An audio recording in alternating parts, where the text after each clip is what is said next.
Many people are concerned about the rollout of a central bank digital currency, especially as we see carnage in the markets everywhere. It seems like policymakers are doing literally everything they can to bring as much pain as possible on everyday Americans, while asset prices are crashing and prices of goods and services are going through the roof. So the question is, are they deliberately trying to reset everything so that they can roll out a central bank digital currency? Well, in this video, I'm going to give you exactly what my plan would be if I was in charge and I was trying to roll out a central bank digital currency successfully. Because if they popped one out today, very few people would adopt it. Everybody's pretty skeptical of the competence of those in charge right now. And so you have to roll this out in a way where people will adopt it. Otherwise, it's useless, dead on arrival. So I'm going to give you my plan, how I would successfully roll out a central bank digital currency. And please, if you are employed by the Federal Reserve, if you are a politician, or if you are somebody who believes Keynesian economics is true and accurate and correct, and you agree that a central bank digital currency would be a good thing, I'm asking you, please shut this video off. Don't watch this. I don't want to give you any ideas. This video is for those of you who agree that this would be a terrible thing for everybody. A central bank digital currency is a tyrant's wet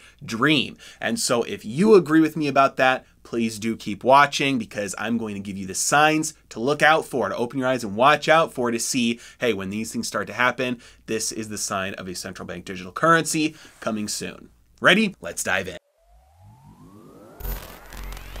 A central bank digital currency is money that bypasses the banks and is completely controlled by a central entity. So instead of opening up your Chase app, your Wells Fargo app if you hate yourself, your Bank of America app to see your bank account and to see your money, instead you open up your Fed Wallet app. Or it might not be the Federal Reserve. The Federal Reserve might be folded underneath the Treasury, and it might be something called your greenback wallet. We all know that the Treasury during the Civil War issued money called greenbacks because there was no central bank at the time. So we know that there's precedence for the Treasury issuing its own money that is not gold and silver, even though that's against the Constitution. So we could see something like that happen. All that we need to know is the central entity, whether it's the central bank or the central government, decides to make a digital form of money that bypasses the banks.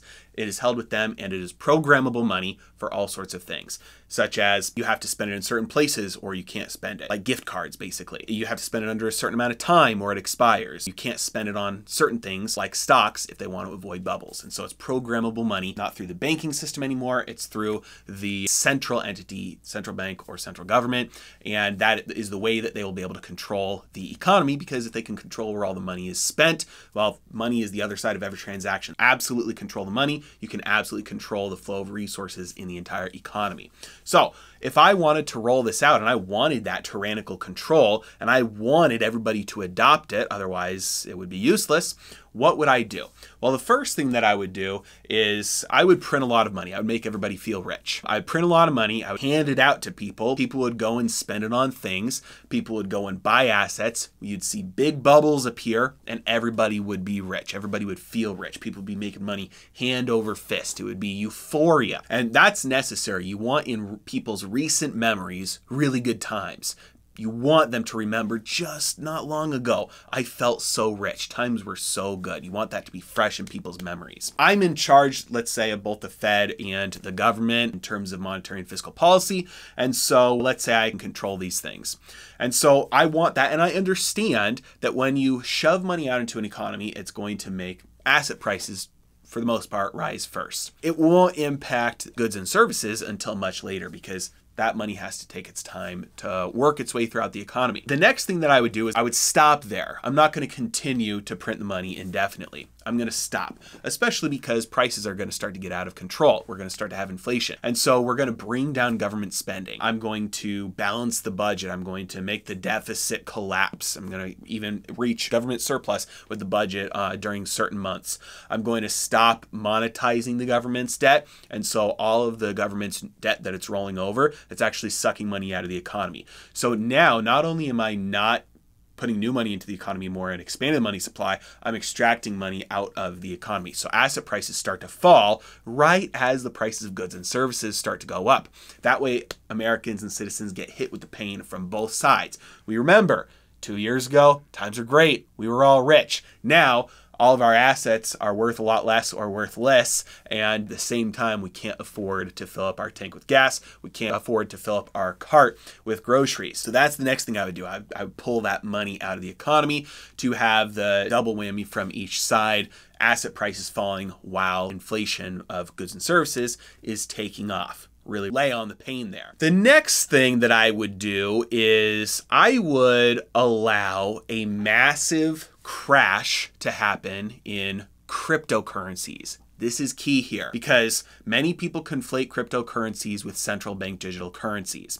And so what I would want to happen if I was in control, I would want during that bubble phase, everybody to put a lot of money into a lot of different cryptocurrencies, feel like they're getting really rich, and have that all collapse. I would want those to collapse hard. I don't have any regulation over this area yet. It's still the Wild West, and that's on purpose. I don't want to regulate it yet because there's not enough pain yet. So if I regulate it first and then there's pain, well, now it's my fault. So I want all the pain to happen before I've stepped in as the regulator, as the savior, so that people think it's the free market's problem and then I can step in as the savior. So I want a lot of pain. I want a lot of scams, and this is true. Whenever you have a lot of money printing, you tend to have a lot of scams. You tend to have a lot of Ponzi schemes. You tend to have a lot of people ripping people off, fake companies, fake projects, things like that. So I would allow all that to happen. I would not step in and try and regulate the space yet. I would allow all of these scams, all this theft, all the fraud, all the collapse to happen, whether it's with stable coins or other projects. I want maximum pain here. And that way, everybody is itching for change. Now, the hard thing to do here, which if I was in control, I would do the hard thing, is to wait for the point of maximum pain, because we're not there yet. If I was in control and I wanted to roll out a CBDC, I would continue to do things where energy costs continue to go through the roof. I would continue to do policy where it makes the prices of goods and services go through the roof. I would continue to do things where the prices of assets start to crush people, where they just start to fall. I would make sure that we see riots, we see civil unrest, we see looting. I would want to see some of these things happen before I know we are at the point of maximum pain. Now, I know history, and I know for sure that that's the point where things actually would start to get better on their own. We know that if we look back at 1920, 1921, that was the Great Depression, the first Great Depression. Read Jim Grant's book, The Forgotten Depression. There was no intervention, absolutely none. They raised interest rates and balanced the budget, and the depression fixed itself within 18 months. Well, 9 years later, they didn't learn their lesson. There was another depression that started, and this time the government did intervene, and this time it took decades to fix itself. And so we know that the collapse is the natural thing that happens after a boom, which is caused by the monetary expansion. But I'm going to step in, I'm going to say this is the point at which we need a savior. We need somebody to come in and rescue the system. And here's what I'm going to do. I'm going to say we're not experiencing these problems because of the intervention. We're experiencing these problems because of the lack of control that we had over that intervention.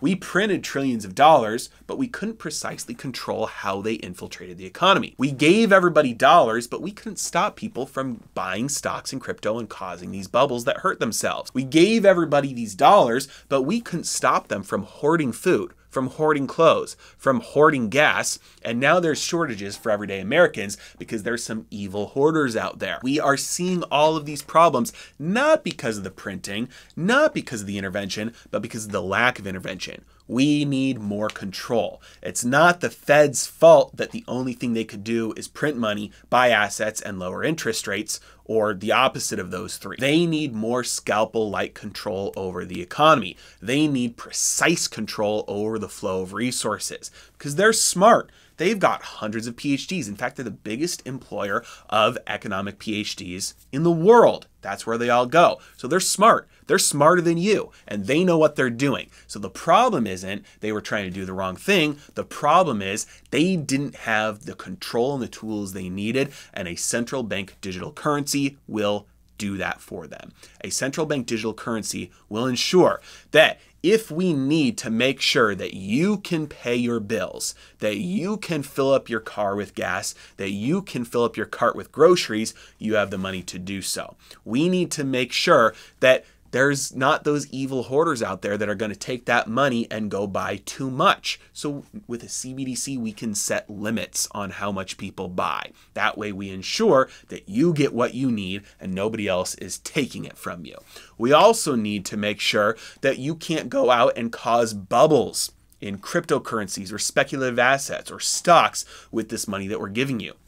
So when we give people universal basic income, we are not going to allow you to go buy stocks with it. It won't transfer to a brokerage account. It'll stay within the Fed wallet, and you'll only be able to spend it at businesses who also have registered Fed wallets for things like gas or food or clothing or shelter, rent, things like that. We will be able to precisely control the exact flow of all resources and all capital in the economy, because the only way to get on the other side of that trade is with money, and now the only money that's acceptable will be the CBDC. And the best part is we're going to make sure all of your needs are met. We're going to give you your universal basic income. We're going to give every person $1,000 a month, $2,000 a month. You name it, you get it. That way, everybody has a living wage. Do we have problems right now? Absolutely. Corporations are going bankrupt. Other corporations, we've got some greedy capitalists that are evil, that are price gouging everybody right now. It's not because the supply-demand mismatches from all the money printing. No. This is evil free markets. We need to control the markets. We need to centrally plan and centrally control all of the flow of all the resources, and having control, precise control over all the money is the way to do that. And so if we give you this app, you download it, we will give you all the money you'd ever need, and it will solve everybody's problems, because no longer will we have shortages, because nobody can buy too much. We can make sure that if this area is not getting enough investment, we'll give everybody another $1,000, and that will spur demand in that area and cause that shortage to be alleviated, because we'll cause investment to be able to flow that way. We will make sure that we control everything precisely, and guess what? We're going to have utopia. It's going to be perfect. Central planning always works, and the more central planning we have, the better it works, right? History has been very clear about that. So if I was in control, that's exactly how I would roll out a CBDC. So if we start to see some of those things happen, just keep in mind, these are the things that they'll point to. These are the things that they will use in the future to say you need a CBDC. But like I said in the beginning, a central bank digital currency is a tyrant's wet dream. If you have control over the flow of resources in an economy, to that degree, you have control over everything in an economy. That is the one line we cannot cross. All lines in some sense are arbitrary lines. This is one that is not so arbitrary. No matter what the UBI is, no matter how many businesses say, nope, you cannot come in and buy stuff from us unless you use the Fed wallet, this is a line we cannot cross, because once we cross that line, there really is no coming back. No matter how much money is at stake, no matter how much they say they're going to give you, it is not worth it. They said that they were going to give everybody $1,000 a couple years ago. Look how much it cost us in terms of our yearly annual increase in the cost of living. This will be 10 times worse than that. The tyranny, the inflation, the shortages, the absolute chaos will be much, much, much worse. Do not cross this line no matter what. A CBDC is where we need to stop. As always, I really appreciate you guys. Thank you so much for watching. Have a great day.